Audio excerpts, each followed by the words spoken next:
rekan migas, pernah lihat seorang pekerja bangunan yang berdiri tinggi di sebuah kerangka besi? Nah, itu kan kalau kita pikir adalah sebuah pekerjaan yang kelihatannya serem ya. Udahlah berdiri di sebuah kerangka besi, hanya kerangka besi, posisinya tinggi.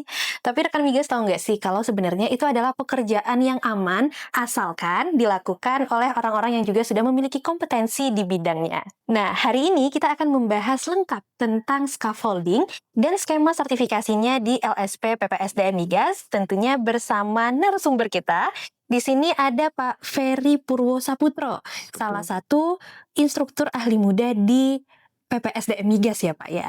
Betul, Gimana Mbak. kabarnya Pak Ferry? Apa kesibukannya akhir-akhir ini Pak? Alhamdulillah baik. Ya, kesibukannya berkisar di mengajar, menguji, dan juga menjalankan tugas strukturalnya. Produktif ya Pak ya setiap hari? Alhamdulillah berkat statusnya kita, Mbak. Apa itu statusnya Pak? Statusnya PLU, jadi kita BLU. harus produktif Harus ya setiap Pak saat. ya. Oke. Nah, boleh diceritain nggak Pak sekilas tentang pengalaman pekerjaan Pak Ferry di PPSDM Migas yang tentunya berkaitan dengan unit scaffolding ini? Oke, kebetulan saya di profesi scaffolding ya, Mbak, Mm-mm. dan di struktural saya dititipi untuk menjalankan pemeliharaan di sektor elektrik, mekanik, dan instrumen. Sehingga di pemeliharaan itu juga erat kaitannya dengan penggunaan scaffolding. Sebagai contoh, waktu kita lagi pembersihan tangki, maka kita juga akan membutuhkan scaffolding. Oke, produktif, sangat bertanggung jawab. Itu sebenarnya banyak bebannya juga ya Pak ya? Kalau dibilang beban jadi berat dong, Pak. Oh gitu Pak. Iya. Atau ini bahasa di depan kamera aja Pak? Betul. Oke, siap. Nah, sekarang kita akan masuk membahas tentang scaffolding itu detailnya seperti apa. Tapi sebelum itu rekan migas harus tahu dulu nih, sebenarnya scaffolding itu apa Pak? Dan kenapa penting di dunia migas ini? Scaffolding itu bangunan yang sifatnya sementara, Mbak, yang bisa digunakan untuk membantu sebagai lantai kerjanya dari seorang tenaga kerja yang akan bekerja, kemudian juga digunakan untuk menyimpan material maupun peralatan, dan juga bisa digunakan untuk akses gitu, Mbak. Oke, bangunan sementara tadi juga di-highlight sebagai lantai kerja ya Pak ya? Betul. Akan tinggi ya berarti ya? Ya, pasti tinggi. Pasti tinggi, oke.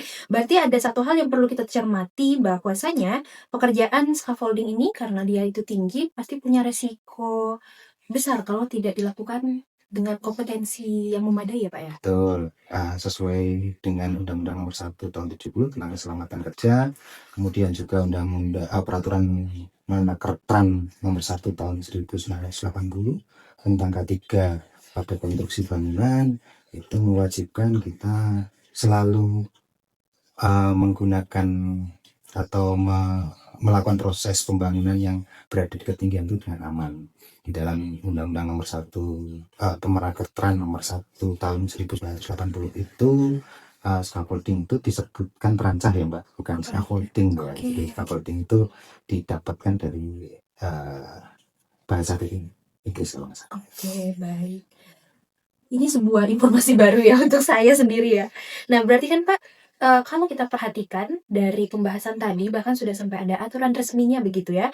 Kita jadi tahu kan bahwa memang kompetensi untuk bekerja pada bidang ini itu sangat-sangat penting begitu.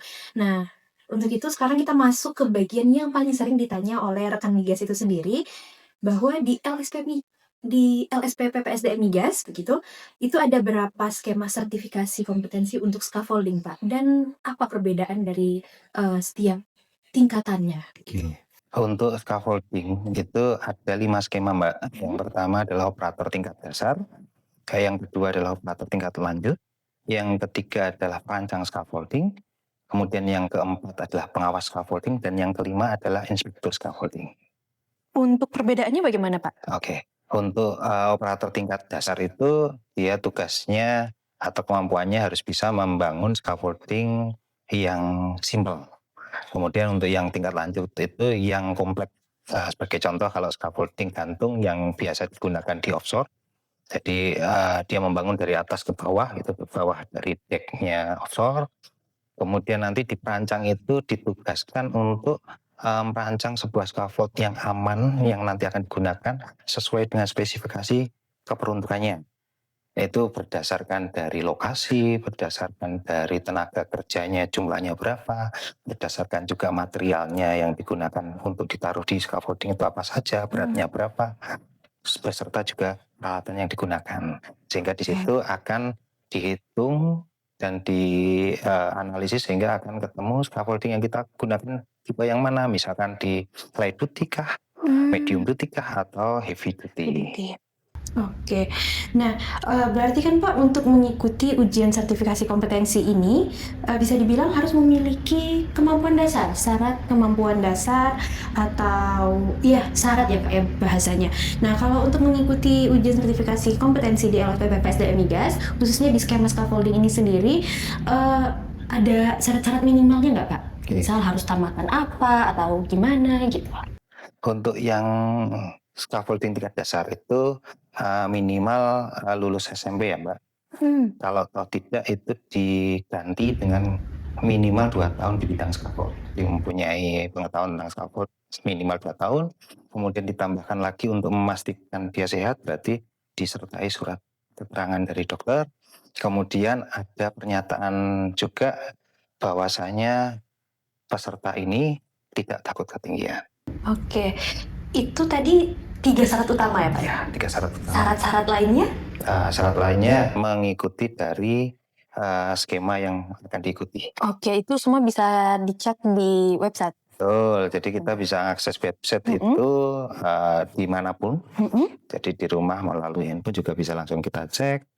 Bisa dari jadwalnya yang akan kita pilih untuk ujian di mana, itu kita cek di situ. Kan bisa kita mendaftar langsung di situ. Oke. Jadi pakai handphone juga bisa langsung daftar. Oke. Nah itu tadi ya rekan migas yang mungkin bisa kita highlight bersama bahwasannya syarat minimal untuk mengikuti ujian sertifikasi skema scaffolding ini tadi ada 3. Yang pertama minimal pendidikan SMP atau minimal 2 tahun bekerja ya Pak ya di bidang scaffolding ini. Lalu ada surat keterangan sehat dan juga surat keterangan tidak takut ketinggian. Syarat-syarat lainnya itu bisa kita cek di website resmi ppsdmigas.esdm.go.id. Nah, kita lanjut ke pertanyaan berikutnya nih Pak. Mungkin seperti yang juga rekan migas sudah tahu ya, bahwasanya ujian sertifikasi ini kan ya pasti ada rangkaian tesnya begitu. Kalau di LSP PPSDM Migas sendiri itu rangkaiannya seperti apa Pak? Oke, untuk rangkaian tesnya itu ada 3 ya Mbak ya. Jadi ujian tulis, ujian wawancara, dan ujian praktek. Untuk ujian tulisnya itu kita sudah computerized dan web based. Jadi kita bisa langsung di komputer. Kalau di LSP kita sediakan komputer, bisa kita kerjakan di situ. Begitu kita klik selesai, maka langsung nilainya bisa masuk ke server. Oke. Kalau untuk prakteknya Pak? Oke, untuk praktek di PPSDM Migas ini kita fasilitasi mulai dari scaffoldingnya, kemudian juga APD-nya kita pinjami Mbak. Jadi prosesnya bisa orang peserta yang datang ini tidak perlu membawa APD, kita bisa fasilitasi di sini. Oke, begitu. Nah, tadi juga sudah sempat disinggung tentang pendaftaran yang bisa dilakukan via website langsung ya Pak ya. Nah, tapi kalau seandainya kemarin saya juga sebenarnya udah sempat intip-intip tuh Pak, nyoba mau lihat pendaftaran skema scaffolding via website. Itu saya lihat ada pelaksanaan di Duri dan juga di Balikpapan. Itu gimana Pak? Kita sebagai peserta, sebagai calon peserta itu bisa pilih lokasi dan alurnya seperti apa Pak? Kalau untuk pelaksanaan di luar kota?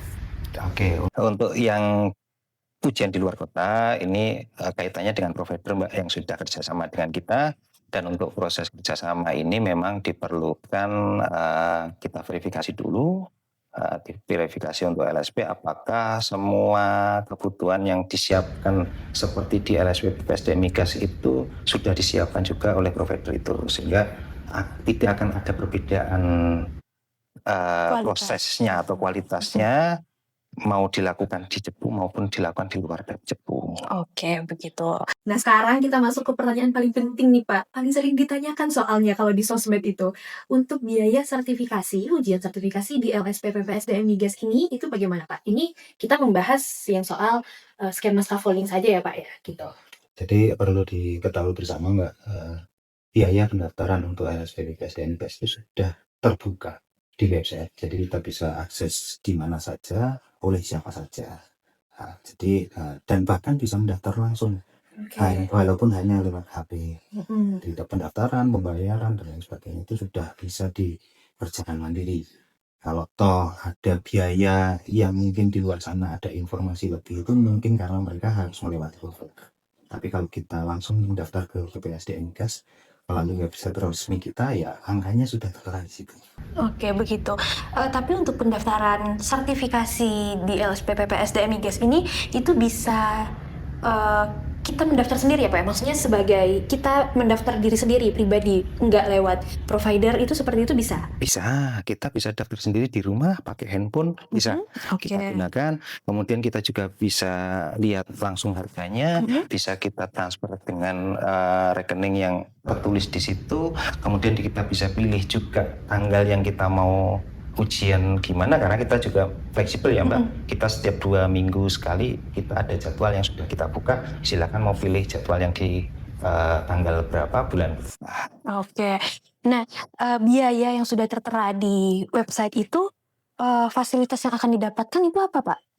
Yang didapatkan itu adalah BIMTEK, ya, yang di situ ada kita kasih materi yang akan kita ujikan apa saja, kemudian juga fasilitas dari mulai ujian tulis, wawancara maupun praktek itu sendiri. Jadi praktek juga kita fasilitasi, APD tadi kita pinjami, sehingga peserta datang ya tinggal datang saja. Nanti saat melakukan ujian praktek kita pinjami APD dari LSP PPSDM Migas. Jadi nggak masalah ya Pak ya, mereka datang tanpa safety shoes, baju kemeja biasa, karena semuanya nanti akan dipinjami oleh LSP kita. Iya. Gitu. Oke. Nah, ini juga masih pertanyaan yang sering sekali ditanyakan oleh rekan Migas Pak. Apakah setelah mengikuti ujian sertifikasi kompetensi itu akan auto dapat kerja atau gimana Pak? Oke, untuk LSP PPSDM Migas ini hanya memastikan kompetensi profesi dari peserta. Kita menganggap kompeten atau tidak kompeten itu dari skill mereka di bidang scaffolding ya Mbak, sesuai dengan jabatan tadi. Kemudian kalau setelah mempunyai sertifikat itu bisa langsung kerja atau tidak, tentunya itu hak mutlak dari perusahaan masing-masing, karena perusahaan itu pasti juga punya kriteria tambahan, sehingga mereka akan menyeleksi mana yang terbaik dari pendaftar-pendaftar itu. Oke, jadi perlu di-highlight ya rekan Migas bahwasannya kalau sudah mengikuti ujian sertifikasi kompetensi itu kita nggak langsung dapat kerja karena memang setiap company atau perusahaan itu punya spesifikasi yang berbeda-beda ya Pak ya. Jadi kita juga sebagai pencari kerja juga harus memperhatikan aspek-aspek lain, jadi tidak melulu soal sertifikasinya begitu. Nah, mungkin dari Pak Ferry bisa kasih insight Pak atau tips untuk rekan-rekan Migas dimanapun sebagai calon pengambil sertifikasi, kira-kira di mana sih LSP yang mungkin sudah terakreditasi secara nasional atau mungkin secara global? Gimana Pak? Kalau nasional sudah banyak ya Mbak, LSP-LSP di luar sana, Kemenakutran juga ada, plat merah juga banyak, kemudian yang swasta juga banyak. Cuman kalau yang untuk internasional saat ini hanya LSP PPSDM Migas Mbak yang bertaraf internasional untuk standarisasinya. Oke, jadi LSP PPSDM Migas satu-satunya LSP plat merah yang sudah berstandar internasional begitu. Oke, terima kasih Pak Ferry atas penjelasan lengkap tentang sertifikasi kompetensi khususnya pada skema scaffolding di LSP PPSDM Migas. Jadi kalau rekan Migas yang bekerja di bidang konstruksi atau di dunia migas tentunya perlu kita ketahui bahwasannya sertifikasi kompetensi ini merupakan suatu hal yang sangat penting, tidak hanya sebagai tanda bahwa kita sudah ujian ya Pak ya, tapi juga supaya sebagai pekerja jadi lebih tahu tentang keamanan bekerja begitu. Nah, untuk rekan Migas yang lainnya yang ingin mendaftar untuk mengikuti ujian sertifikasi kompetensi di LSP PPSDM Migas, bisa mengikuti video tutorial yang ada di video ini. Nanti linknya akan disertakan di description box. Rekan Migas langsung bisa cek jadwalnya dan daftar langsung di website resmi ppsdmmigas.esdm.go.id dan sampai jumpa di video-video berikutnya.